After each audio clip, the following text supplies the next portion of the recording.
Bienvenidos a la otra cara de la moneda de Cable Noticias. Soy Ana María Vélez. Para mí, como siempre, es un placer acompañarlos. Saludamos también a todas aquellas personas que en este momento se conectan en nuestra transmisión en vivo a través de nuestro canal de YouTube y de Facebook en nuestra cuenta. También queremos invitarlos hoy a que participen a través de nuestras redes sociales en Twitter, en @CableNoticias y @LaOtraCaraCN. Estos días hemos dedicado nuestro programa para hablar de derechos humanos, de asesinatos de líderes sociales, de excombatientes, de lo que viene sucediendo en una realidad colombiana que nos duele y nos debe conmover como país.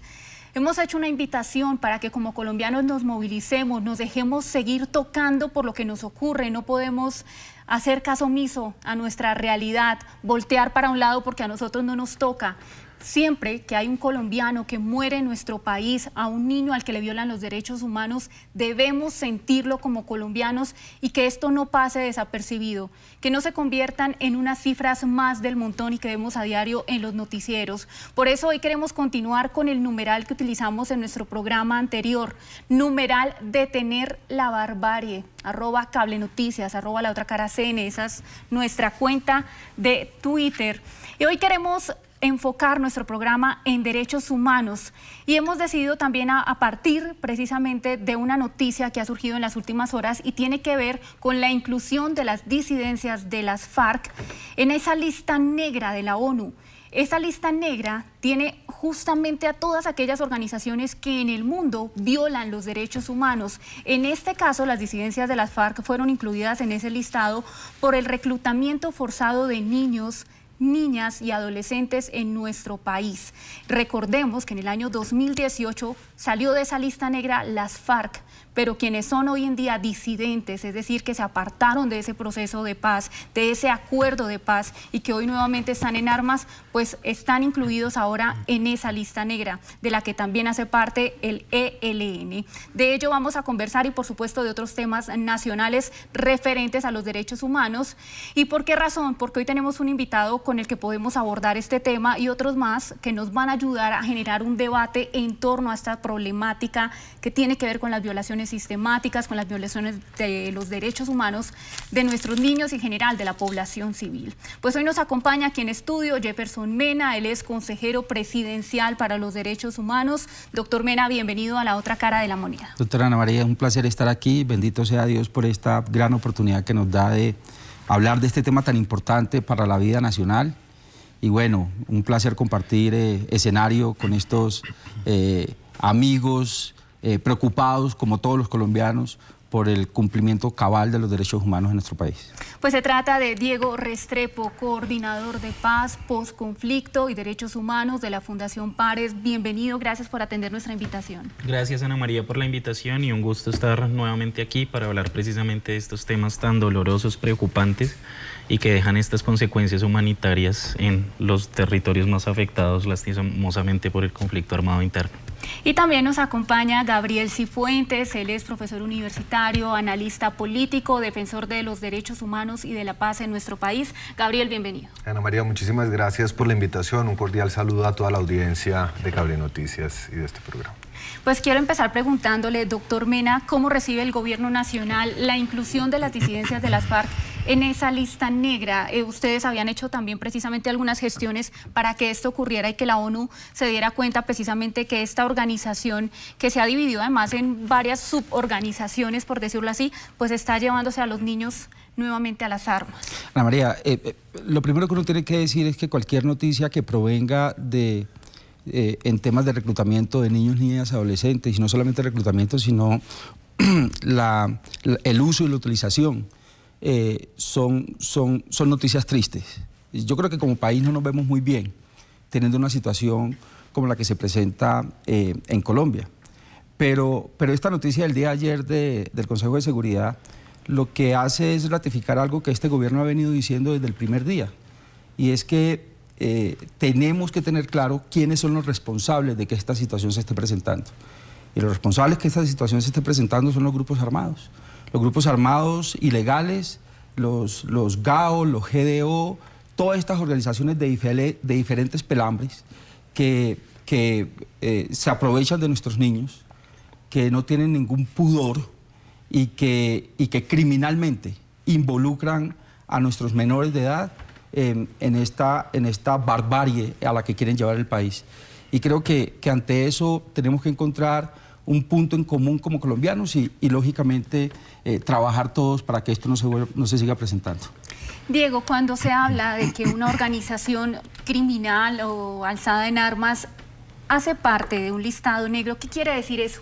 ¿Qué significa que la ONU decida que cierta organización cumple como con ciertas violaciones o parámetros para que determinen que efectivamente hacen parte de esa lista y qué repercusiones tiene? Pues bueno, realmente lo que hace esta lista es, pues bueno, reiterar y mostrarle también al mundo y a América Latina, pues que estamos atravesando por una situación grave de derechos humanos en la cual tenemos una serie de grupos armados organizados que cometen graves violaciones a derechos humanos, graves crímenes. Entonces, comparto con el doctor Mena la responsabilidad tan grande que tienen estos grupos armados organizados de violaciones a derechos humanos, de vincular a niños, niñas, adolescentes, de reclutarlos, de utilizarlos. Pero también hay una responsabilidad que no puede evadir el Estado y es una responsabilidad de garantizar los derechos de la población civil en el país, y eso ha sido un problema sumamente complejo durante el gobierno de Iván Duque. Y nada más desde la Fundación Paz y Reconciliación hemos venido identificando a través de investigación cómo todos los grupos armados organizados se han fortalecido y en distintos territorios del país. Estamos hablando precisamente de las llamadas disidencias de las FARC, estamos hablando del ELN, del Clan del Golfo, incluso después de la captura o la entrega de Otoniel o todo lo que, pues todas las discusiones que hay alrededor de esto. Pero lo que vemos es que también hay una responsabilidad del Estado que es importante señalarla, y por supuesto los principales responsables son los grupos armados organizados que sin ninguna vergüenza utilizan a niños, niñas, adolescentes como digamos instrumentos de guerra. Precisamente una frase que reiteró el ministro de Defensa actual del gobierno saliente. Gabriel, no es fácil salir de una lista negra como esta. Hemos visto precisamente el caso de las FARC, que pese a haber firmado el acuerdo de paz, se demoró un tiempo para que la ONU decidiera sacarlo, excluirla de ese grupo, de esa lista. La pregunta es, con las disidencias de las FARC en esa lista negra, con el ELN incluido, ¿esto puede generar algún tipo de tropiezo tal vez, o algo que obstaculice la oportunidad que han puesto sobre la mesa para dialogar con ellos durante el próximo gobierno, el gobierno electo de Gustavo Petro? Por supuesto. Ningún grupo que esté dentro de esa lista, o todos los grupos que están dentro de esa lista, son grupos que, de acuerdo con los estudios que realiza las Naciones Unidas, y aquí, Ana María, es importante señalar que este es un informe que se presenta todos los años, ¿cierto?, donde se hace un análisis de los contextos de violación de los derechos de los niños de acuerdo con los tratados internacionales de derechos humanos, en donde Colombia, desafortunadamente, junto con países como Sudán, como la República Democrática del Congo, es decir, con países que han tenido conflictos armados, digamos, muy sangrientos, está incluida en esa lista. Y el estudio de Colombia se ha venido haciendo durante los últimos años, y en el estudio que se presentó, el estudio se publicó en junio, después se presentó al Consejo de Seguridad, se reportan más de 230 casos de violaciones severas contra niños, niñas y adolescentes, donde no solo se presenta el reclutamiento forzado, que sin lugar a dudas es una gran mancha, en la cual han incurrido todos los actores armados, sino también otra serie de vejámenes muy graves bajo el derecho internacional, como son la mutilación, el asesinato, la violencia sexual. Es decir, aquí se pinta un panorama verdaderamente preocupante.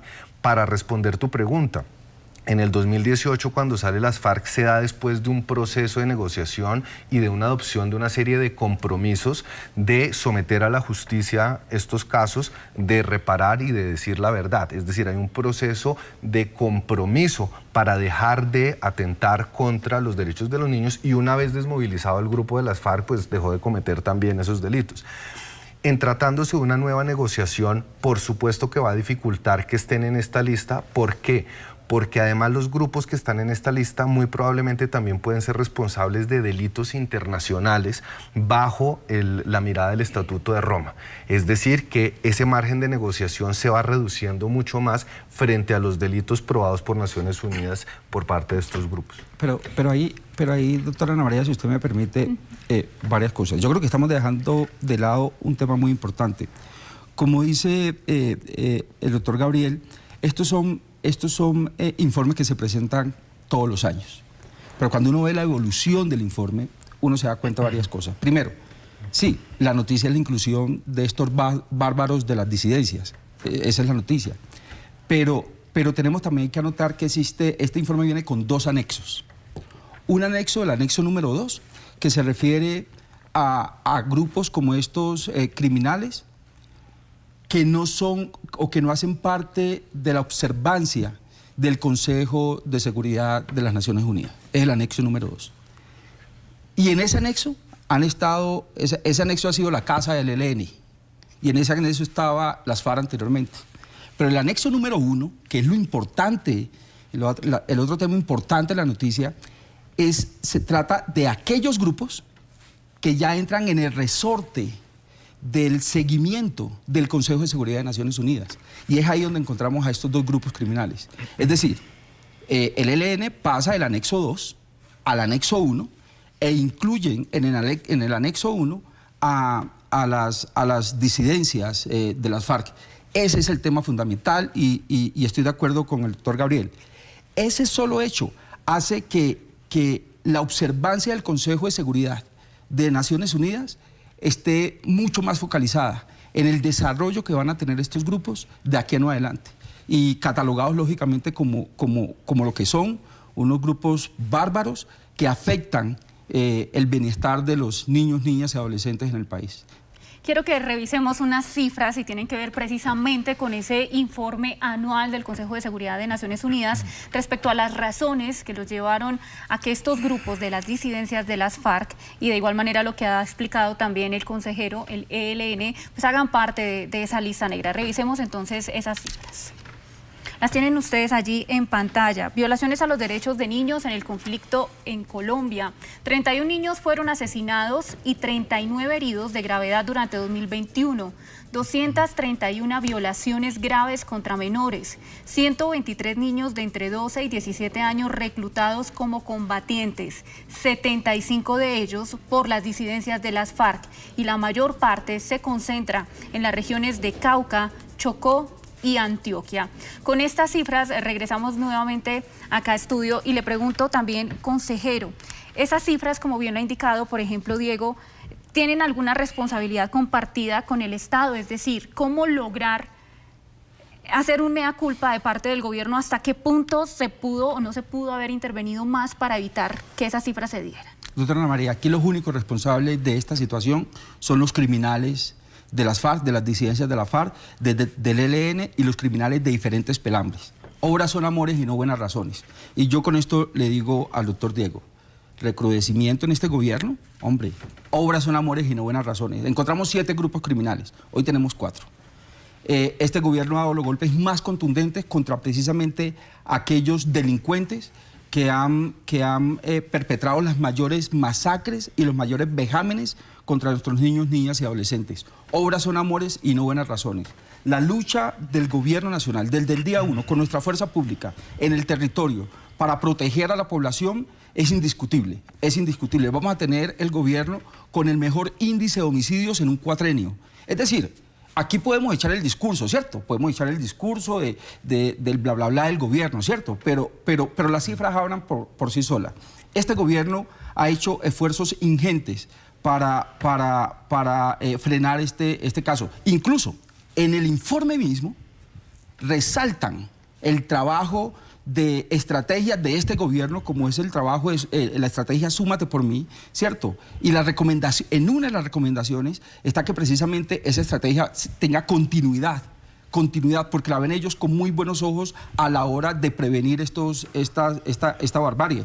Así que que esto más que discurso y más que enfrentamiento entre una posición y otra, nos tiene que llamar es a encontrar un punto común. Ya escucho al doctor Diego decir, ok, efectivamente son los grupos criminales, eso es un punto de encuentro. De allí lo que tenemos que hacer es, como colombianos, sentarnos todos a mirar cómo vamos a hacer para que estos grupos criminales entiendan que con nuestros niños, niñas, adolescentes no se pueden meter. Pero Ana María, digamos, si me permite, lo que dice el consejero es cierto, el programa Súmate por Mí ha sido un programa efectivo, pero las Naciones Unidas también hacen un llamado de atención al gobierno nacional, es decir, aquí se dice, no han puesto los recursos suficientes, no han firmado...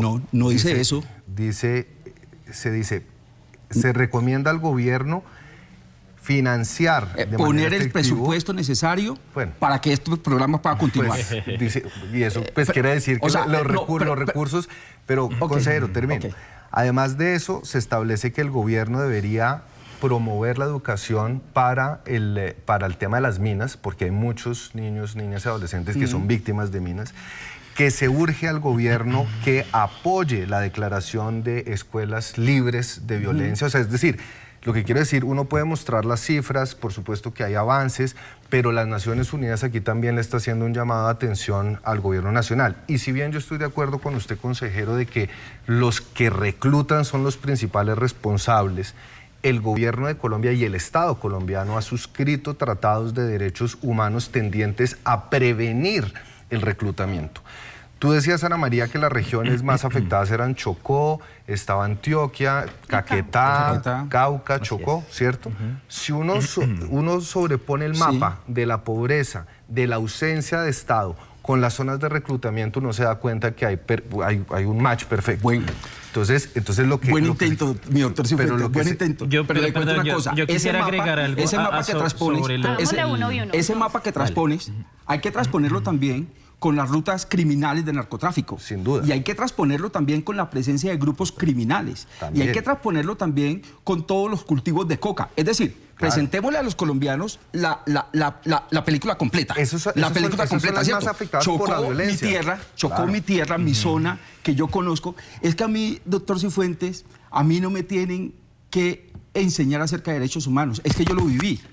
Es que yo vengo del Chocó, de Quibdó, de la zona norte. Yo lo viví, yo crecí con eso, ¿cierto? Entonces a mí el discurso bien capitalino, bien cachaco, ¿cierto? De los responsables y la responsabilidad del Estado en temas de derechos humanos, lo acepto, pero presentemos el panorama completo. Doctor Mena, perdón, no quiere deslegitimar tampoco distintas demandas que incluso en los territorios muchísimos de Colombia se han dado para la garantía de derechos al Estado colombiano, que tiene una responsabilidad, por supuesto, compartimos acá en la mesa que la principal responsabilidad es de los actores armados, quienes son los que perpetran estas violencias. En eso coincidimos, pero el Estado no puede evadirse de la responsabilidad que tiene a través de la suscripción de tratados internacionales de distinta naturaleza. Pero yo le doy algunos datos. En materia de grupos armados organizados, ¿cuál es la situación de hoy? 183 municipios con presencia del ELN, 161 municipios con presencia de disidencias de FARC, en su mayoría de la línea Gentil Duarte o de Iván Mordisco. Cuando empezó el gobierno Duque había presencia en alrededor de 50 municipios de las llamadas disidencias de FARC. El Clan del Golfo tiene hoy presencia en 241 municipios del país. La tasa de homicidios, claro, es que ustedes tienen una lectura agregada y dicen, claro, vamos a entregar a nivel nacional una tasa baja, pero agreguen la tasa de los municipios PEDET, que ha venido incrementándose, y si ustedes incluso agregan la tasa de homicidios en 241 municipios priorizados para el posconflicto, que nosotros hemos venido haciendo la investigación desde los años 2015, 2016, para tener una lectura del país, lo que encontramos es que al inicio del 2016, la tasa de esos municipios priorizados para el posconflicto y de la media nacional se acercaba al 26. Hoy, o más bien al año 2021, esa tasa está casi en 45 por cada 100.000 habitantes. Son datos oficiales del Instituto Nacional de Medicina Legal y Ciencias Forenses. Entonces, estamos hablando del agregado de los municipios que han vivido, que han experimentado mayormente la guerra en Colombia. Entonces, sin hablar además del aumento de las masacres, sin hablar además del desmantelamiento de una política de la implementación del acuerdo de yo le voy a paz. decir una cosa. Usted tiene dos opciones de ver este tema. O usted puede ver el tema de los derechos humanos con el vaso medio vacío, o lo puede ver con el vaso medio lleno. Con lo que usted me acaba de decir, yo ya sé cómo usted lo ve, ¿cierto? Yo lo veo medio lleno, y le voy a decir por qué lo veo medio lleno. Usted me habla de temas, por ejemplo, como de masacres. Oiga, mi doctor, ¿usted sabe de dónde veníamos? ¿Usted sabe de dónde veníamos? Entre el 2010 y el 2014, entre el 2015 y el 2018.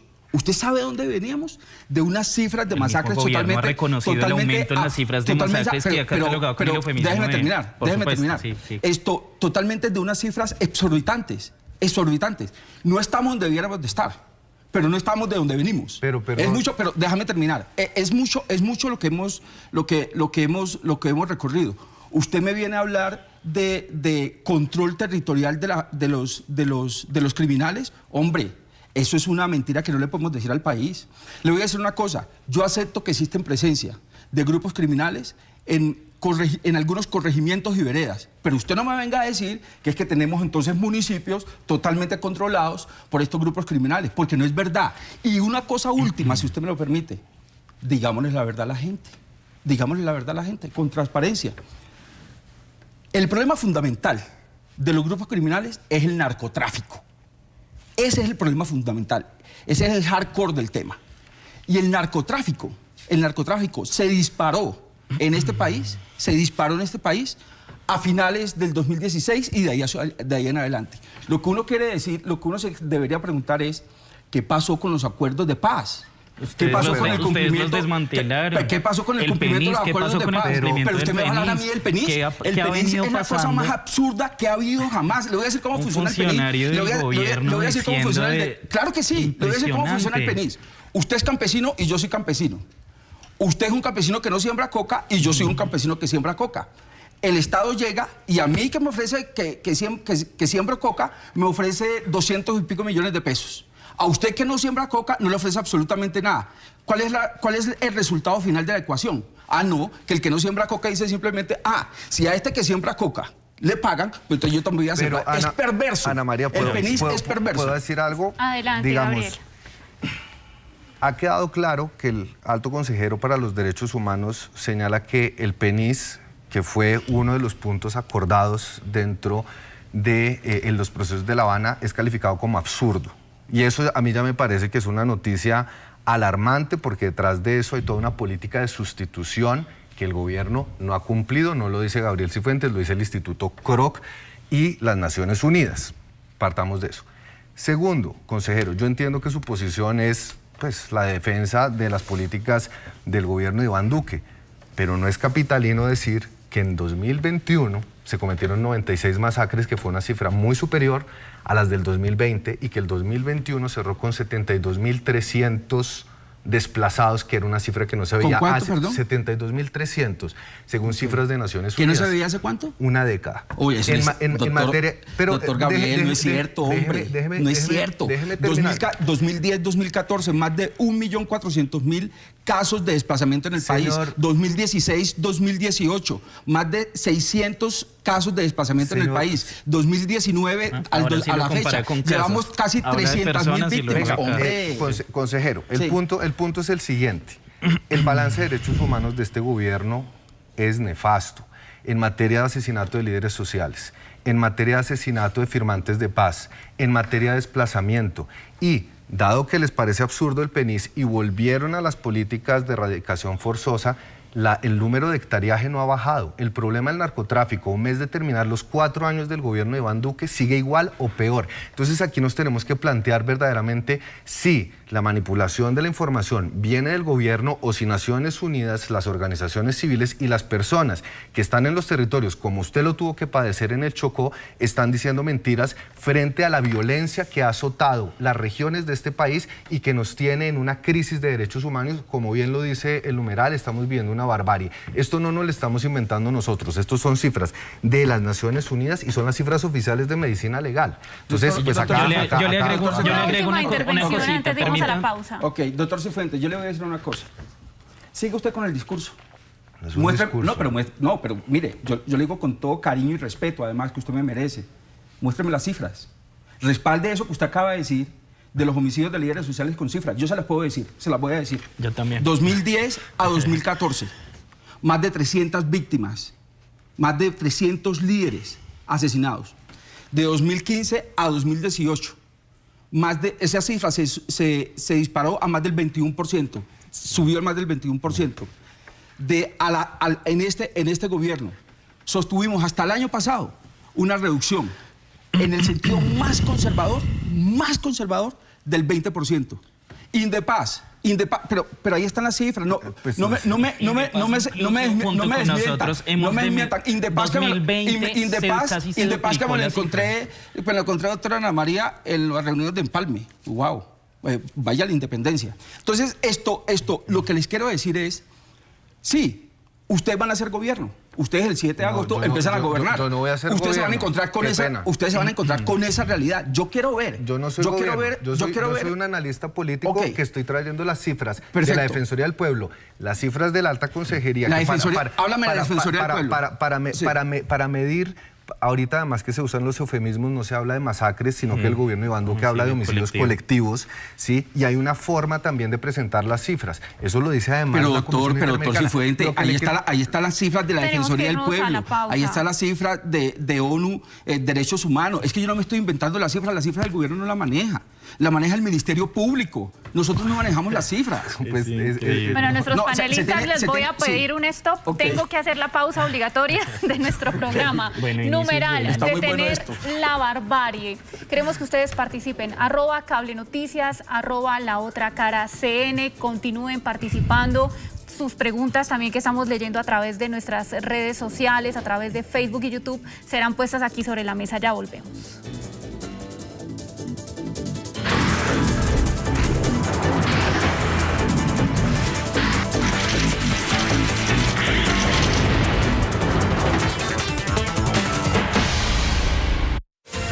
Usted está viendo Cable Noticias, 24 horas de información.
por continuar con nosotros. Como ustedes pueden ver, el debate no se ha detenido ni siquiera durante la pausa. Continúa aquí muy candente el rifirrafe entre los dos lados. No, somos defensores de derechos humanos. Igual que maestro, yo. Ahí está, como ven Todos somos ustedes, defensores de derechos humanos. Yo aquí sí no creo que uno pueda ver el vaso medio lleno. O sea, en materia de derechos humanos, cuando hay gente que se No, muere y que pero matan aquí es todos los importante, días, doctor Cifuentes, si usted no lo quiere ver así, es importante que nosotros partamos de la realidad que el gobierno nacional ha estado trabajando para mitigar esta situación en el país. El gobierno nacional no está sentado simplemente mirando que las cosas pasen. Nadie lo pone en duda, pero Queremos- que hayan sido eficientes o no es otra cosa. A propósito del tema de asesinatos de líderes sociales, de los excombatientes firmantes del acuerdo de paz, seguramente ustedes han sabido en las últimas horas propuestas que le sugieren al gobierno entrante de Gustavo Petro. Ya tiene entre manos, por ejemplo, el senador Iván Cepeda una propuesta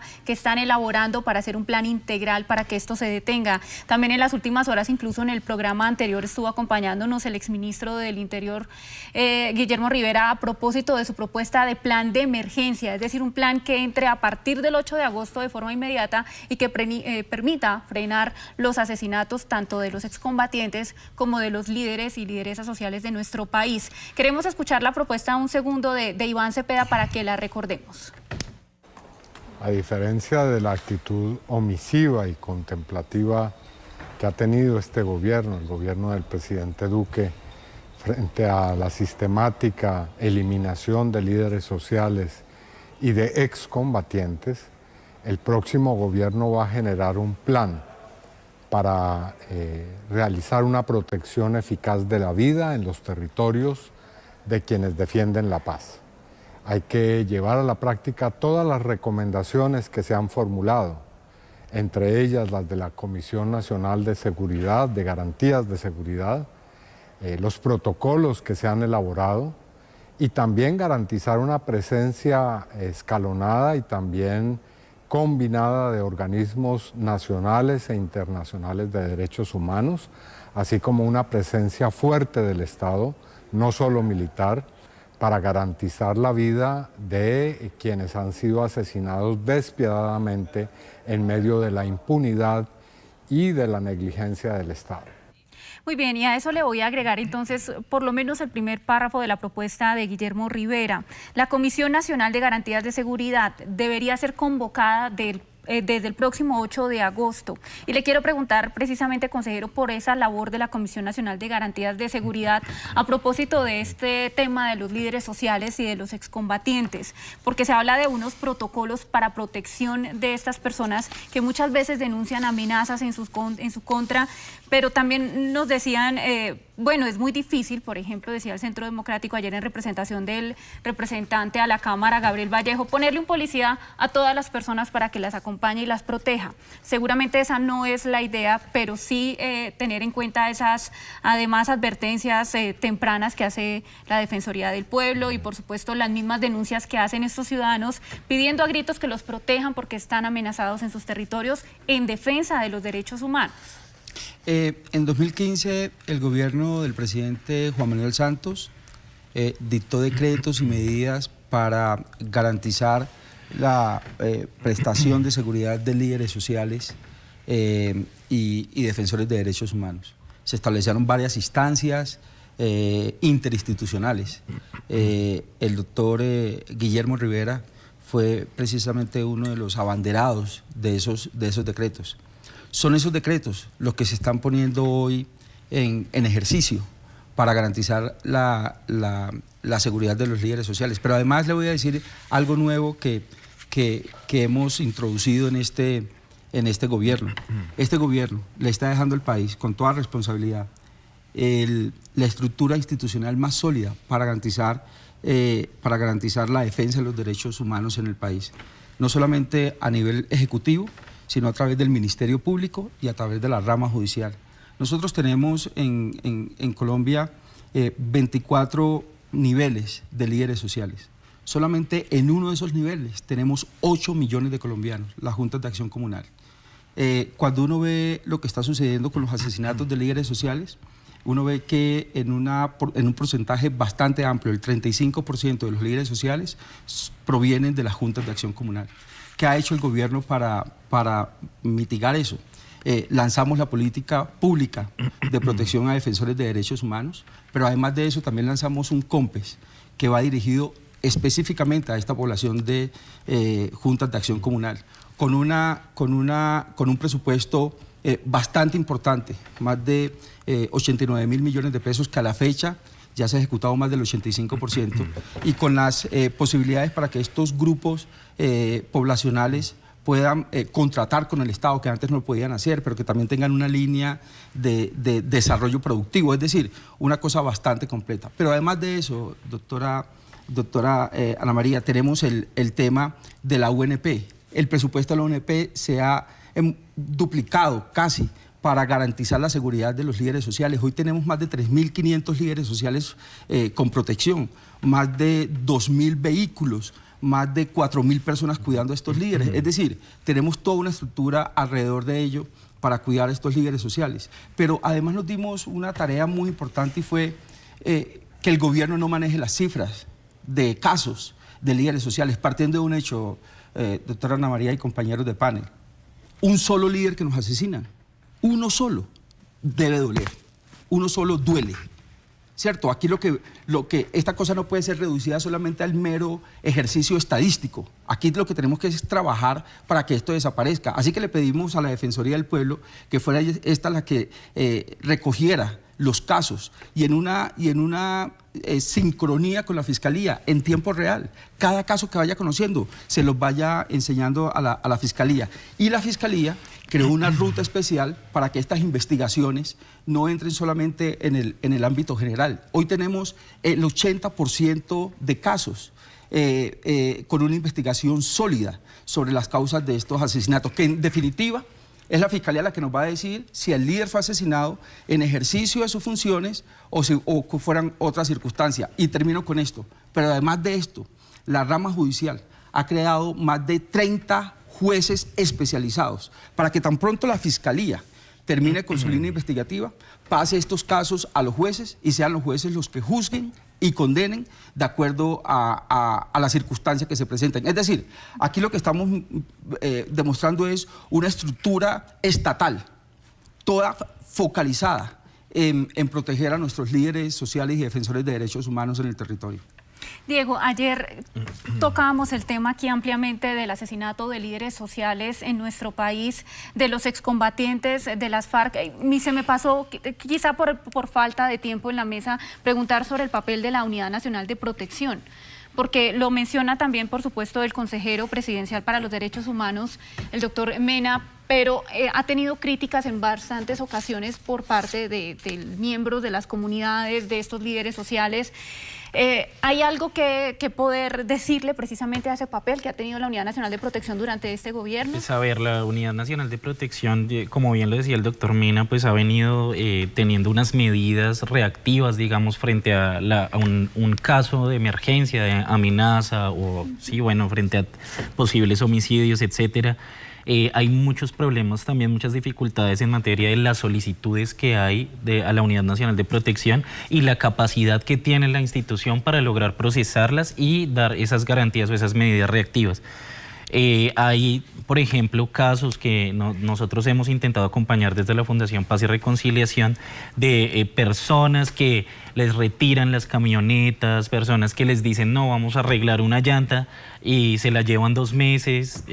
Son cosas que exponen también a la gente, pero yo no quisiera centrarme de pronto en el papel de la UNP, que ha sido importante también, eso hay que señalarlo, sino en la necesidad de generar unas condiciones propicias para la seguridad de la gente en los distintos territorios, que está atravesado por unas medidas colectivas también. Se hablaba, por ejemplo, el senador Iván Cepeda planteaba, y también ya usted lo mencionaba, la necesidad de reactivar la Comisión Nacional de Garantías de Seguridad que quedó en el Acuerdo de Paz, punto 3, que era una instancia en donde iban a estar, distintas instituciones, participación de sociedad civil, etcétera, generando también unas lecturas de contexto que permitan fortalecer la protección colectiva de comunidades. Entonces, Entonces, eso se ha desestimado en este gobierno y eso también hay que decirlo. ¿Cuántas veces la Comisión Nacional de Garantías de Seguridad se ha reunido durante el gobierno Duque? Creo que se pueden contar con los dedos de la mano acá para hablar. Pero otra cosa también que hablaba el doctor Mena era acerca, por ejemplo, de la labor de la Fiscalía frente al esclarecimiento, o más bien de los procesos judiciales que señalaba el doctor Mena. Decía que el 80% de los casos están en procesos judiciales.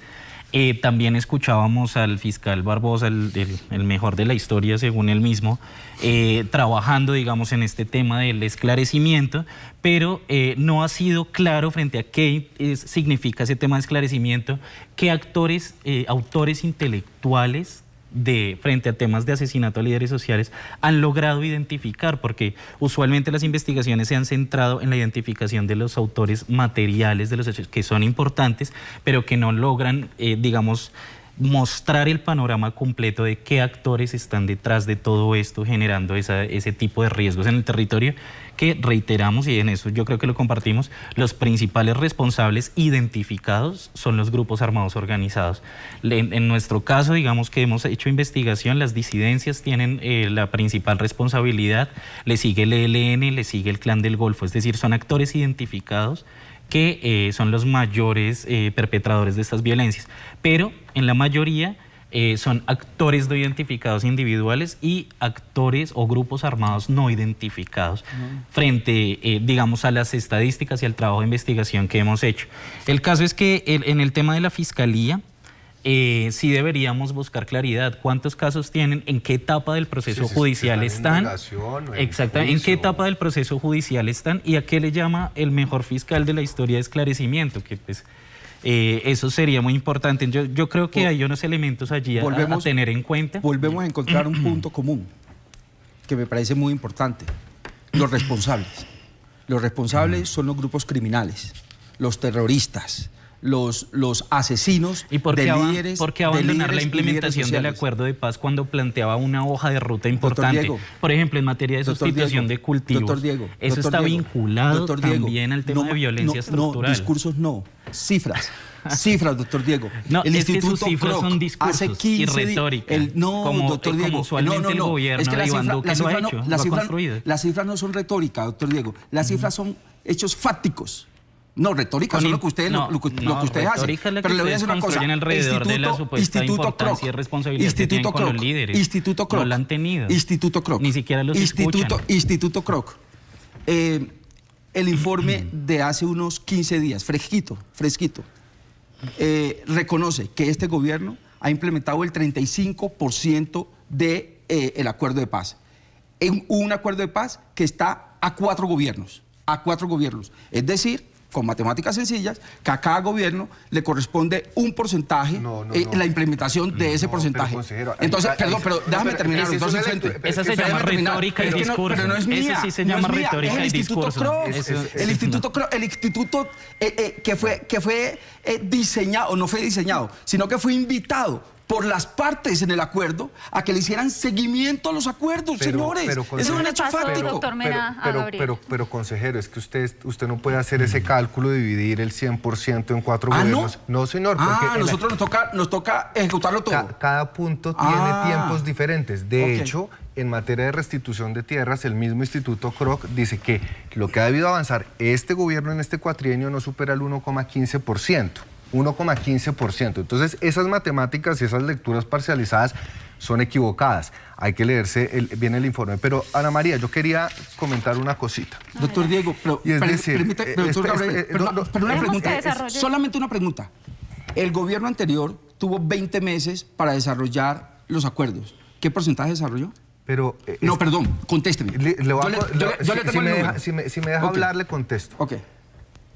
Un hito como puede ser la reincorporación que se tiene que dar en los primeros 6 o 7 meses después de los acuerdos se puede cumplir al 100%. El desarme se puede cumplir en 20 meses. Hay otros puntos que toman 15 años, que es el spam de tiempo que tienen los acuerdos. Usted no puede dividir matemáticamente el 100% del cumplimiento en cuatrienios porque cada uno de los 537 puntos del acuerdo tiene tiempos de cumplimientos y porcentajes esperados diferentes. Pero si usted no entendió cómo funciona la distribución de tiempos es otra cosa. Pero Ana María, yo te quería decir una cosa. Pero doctor Cifuentes, venga, no me trata a mí pues de torpe, ¿cierto? O sea, pues, ¿cómo así que si no entiendo? Pues claro que yo entiendo, el ¿cierto? cálculo, lo que le quiero decir una cosa, es que aquí es muy fácil tirar piedras. Aquí es muy fácil tirar piedras y decir que usted no hace nada y usted no hace nada. Los que estamos de este lado, lo que tenemos que darle la cara a los colombianos, tenemos que defender el juicio que hemos tenido en el ejercicio del cargo que estamos desarrollando. Perfecto. Usted no me venga a decir que si yo entiendo o no entiendo. Yo entiendo perfectamente. Perfecto. Yo entiendo perfectamente. No tengo que ser encopetadito de Bogotá, ¿cierto? Para entenderlo. No lo tengo que ser. Pero es que le voy a decir una cosa. El tema fáctico, y la verdad me ofende mucho que usted me diga que si no entiendo, ¿cierto? El tema fáctico aquí es que el Instituto Kroc dice que tenemos el 35% desarrollado del acuerdo. Ustedes dicen que no hemos hecho absolutamente nada. No hemos hecho absolutamente nada. O sea, me parece inconsecuente. En el debate, pues la idea es tener un diálogo. Así es. Entonces, no es por ser encopetadito de Bogotá, que es la segunda vez que usted lo dice, me parece es una falta de respeto. Sí.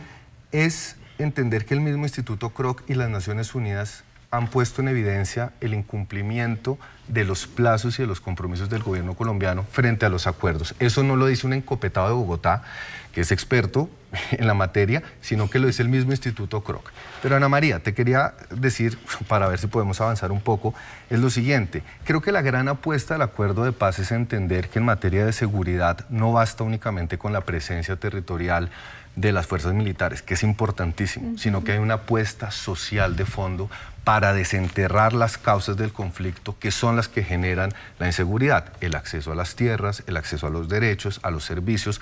Toda la lógica de las comunidades PED está enmarcada bajo esa lógica. Frente a lo que dice el senador Cepeda, yo le sumaría dos cosas. Primero, la revisión de los esquemas de seguridad, que es un reto enorme que tiene la UNP. Hace 15 días nos enteramos que estaban proponiendo tener unos esquemas de seguridad para funcionarios de Palacio, cuando nosotros tenemos líderes sociales en el Catatumbo que tienen un botón de pánico y que tienen un riesgo real. Y lo segundo es que ha faltado verdadera voluntad política por parte de este gobierno para atender las alertas tempranas. Y le pongo un caso muy concreto. El caso de Samaniego en Nariño, donde entró un grupo militar, un grupo armado, ilegal, y asesinó a 8 jóvenes. La Defensoría del Pueblo había emitido una alerta temprana de carácter extraordinario que no fue atendida y que decía que con un alto grado de probabilidad eso sucedería.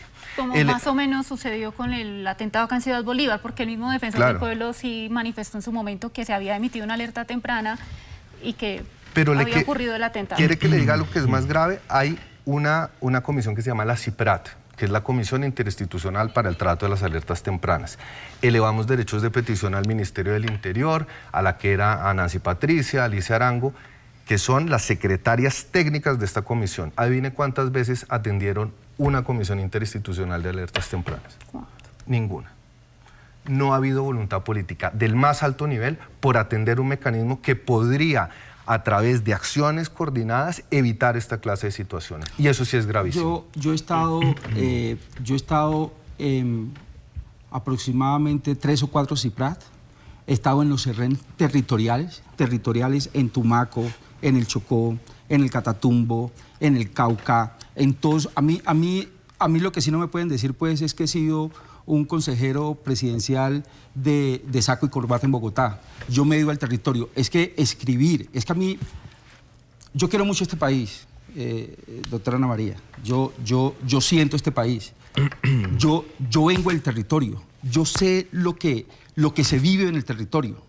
Y no estoy hablando de unirse para el territorio para estar en las ciudades capitales. No, yo soy tropero. A mí me gusta la vereda y el corregimiento. Y uno lo que encuentra ya es unas quejas por parte de la comunidad que indican que lo que deberíamos hacer allá es trabajar entre todos, a mirar cómo podemos solucionar los problemas que tienen allá. Esto no puede ser una responsabilidad solamente del gobierno nacional. Aquí entra también el gobierno territorial, aquí entra también las alcaldías y las gobernaciones, aquí también entra la sociedad civil.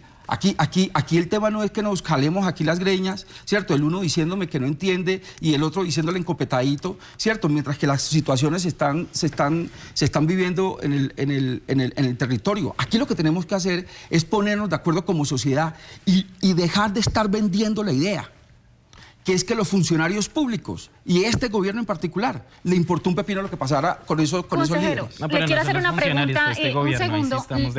Cuando usted estuvo de gobernador encargado de Chocó, seguramente el papel no es exactamente el mismo que ser el consejero presidencial, sino que usted está ahí todo el tiempo con las comunidades y normalmente el gobernador no le rinde, digamos, cuentas a un gobierno nacional. Su percepción durante esa época variaba respecto al comportamiento que debería tener el gobierno nacional en respuesta a lo que piden las comunidades de una población como es el Chocó, que además es efectivamente su tierra. Yo tuve la bendición, bendito sea Dios, trabajé muy de la mano con el gobierno nacional y durante mi periodo de gobernador llevamos la SUSI al Hospital San Francisco de Asís, que nunca la habíamos tenido. Tratamos de sacar adelante todo este problema del COVID-19, que las tasas nos decían que iba a ser totalmente exacerbado en el Chocó. Logramos frenar eso, todo trabajando de la mano con el gobierno nacional. Y trabajando Pero ¿no también cree usted que es más fácil porque precisamente usted era del gobierno y tal vez cuando hay un gobernador que no es parte del gobierno, le queda más difícil presionar por esos recursos? Aquí lo que tenemos que hacer es músculo común. Aquí lo que tenemos que hacer es que entre las funciones de un gobernador, las funciones de un alcalde y la función del gobierno nacional, unirnos para ver cómo podemos llevar mayores beneficios al territorio. Es que el tema de los derechos humanos no puede ser visto única y exclusivamente como responsabilidad del alcalde o del gobernador o del presidente de la República o el consejero presidencial. Aquí todos tenemos que ser vigilantes de los derechos humanos de absolutamente todos. Es que estamos hablando de los derechos de la gente.